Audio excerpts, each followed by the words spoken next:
Ladies and gentlemen, today we have quite a video for you, and I think it's going to help you out a ton. We're going to be talking all about reference photos, how to use them, and how to evolve your style. And this goes for all art forms. Now, for those of you guys who are new here, we probably will talk a little bit about graffiti, because that's what a lot of the fan base here does. But once again, even graffiti artists, understand this applies to all art forms. Doesn't matter what art form you're talking about. Reference photos right off the bat, it's something that every artist should be using. Understanding the world around you and understanding how it works is massively important no matter the art form you do. Because honestly, that's how you get better. You get better at art by understanding your subject matter and how it works. The better you understand this, the better you can draw it, the better you can illustrate it, and the better you can communicate a story. This is why reference photos are very important. Even works that are completely made up still use reference photos, including some abstract work. And the reason for this is, once again, it solidifies your artwork. It brings it to a sense of familiarity for the individual. And this even goes for stuff like anime and cartoons. So using a reference photo is not a crutch, it's not something that's taboo, it's not something that should be looked down upon. But how is it you use a reference photo without actually just straight up copying the image? To answer this, let's go back in time, right? I was going to go to Joe Kubert's comic book in college. And when I was doing the orientation and when I was talking to the professors, they were talking about how reference photos are massively important. And they were also instructing their students to just pull images from Google. But here's the thing, there's a difference between going on the internet and grabbing one specific image and copying it exactly, calling it your own work, and, you know, putting it out there in the world. There's a difference from that and grabbing up 100 images and learning from them. Not copying them, but analyzing, understanding and studying what's in the image. That's important, and that is how you use reference photos. That's the difference. With one, you're analyzing, you're referencing, you're not copying and transferring. Another example I'll give you guys is master study. You see, this is something that's very common in fine art, where fine artists will go ahead and take a master painter's painting and they'll repaint it. Now, if somebody did this in graffiti, that would be super taboo. People would be like, oh, you're a biter! And it's like, alright, relax. You're just trying to learn. But it all depends on how you go into it, the mindset you go into it with, because that is the defining factor. With a master study, you're trying to replicate as close as possible the painting that you're referencing. But all the while you're doing this, you're going down the list of elements of art as well as the art form specific fundamentals. So elements of art, line, shape, form, space, value, color, texture, and then the art form specific fundamentals, well, that's specific to the art form. So let's just say, for the sake of saying portraiture, you're gonna have anatomy. So while you're doing this master study, while, like, let's say I'm painting Leonardo da Vinci's painting, I'm looking at, alright, how did he do the anatomy here? How is he doing the gesture, the emotion? What's his composition like? What's his color composition like? And why did he do it that way? What are the brush strokes like? How is he layering his paints?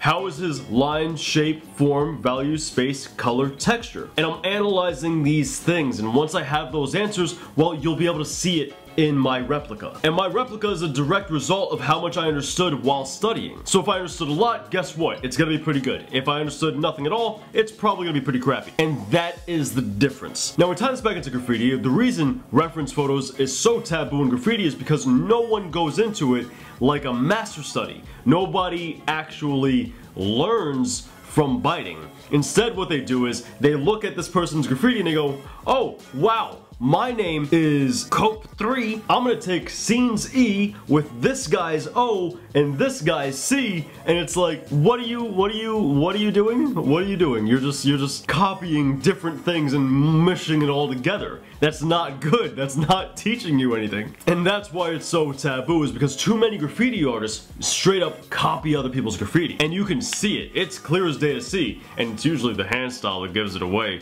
You do like a stylized piece that looks way above your pay grade, and then when you take a look at the hand style and you could tell this guy's been in graffiti for like no more than 2 years, max. And it's like, well, that's a dead giveaway. So if you wanted to use a reference photo for anything, be it graffiti, whatever the case is, you have to analyze what it is you're looking at. So using reference photo, how not to copy, let's go back to that. What I recommend you guys do is you pull up, let's say you're doing like an action pose, or for graffiti you're trying to do a specific letter. You pull up as many reference photos as you possibly can. Make a new folder in your computer for that pose specifically, or for that emotion specifically, and then from there, study and understand what it is you're looking for. Study and understand how it is that works, and try it yourself. Every now and again, put the reference photos away, draw for a couple minutes on your own, and then check, keyword, check your work. Don't copy the work, but look at your work and go, okay, is the anatomy for this correct? Is the anatomy for that correct? Is my landscape proportioned properly? Is my letter structure correct? Let me look at somebody else's. Oh, look at how their letters line up. Their boxes are fine. Mine do something similar. Mine line up properly as well. Their landscape, you know, their horizon line, the atmospheric perspective is all fine. So is mine. Good. Dope. Got it. That's how you use reference photos. And don't be afraid to use any kind of like learning tools that you have at your disposal. For example, YouTube, or even Skillshare, which is sponsoring today's video. You can learn a lot about how to draw over there, as well as a bunch of other stuff. So if you're into that, get 2 free months down below. There's no obligation, and it's a really amazing service. I took a cartooning class recently, which helped out my cartoons a ton. And I find myself, especially after those classes, being able to understand and analyze cartoons a lot better. So we already talked about using reference photos and how it's all about understanding that you have to go down the checklist of fundamentals while looking at the reference photo and analyze those things. Well, what about building and evolving your style? So with my own graffiti, some of you guys may know, I don't look at other graffiti artists. I may follow a couple on Instagram, but when it comes to producing my own graffiti, I don't look at anyone else's graffiti.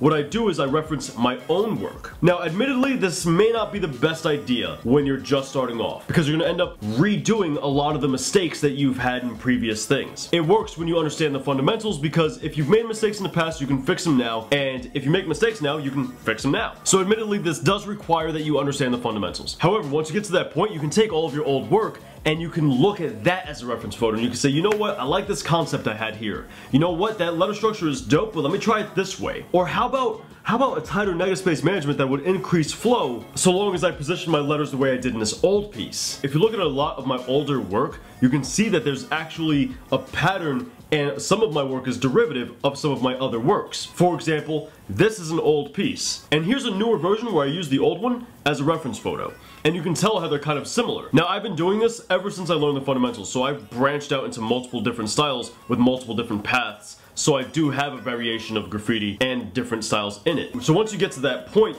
you can start cross-mixing those in order to get even more styles, and this creates an endless source of style that is all original to you.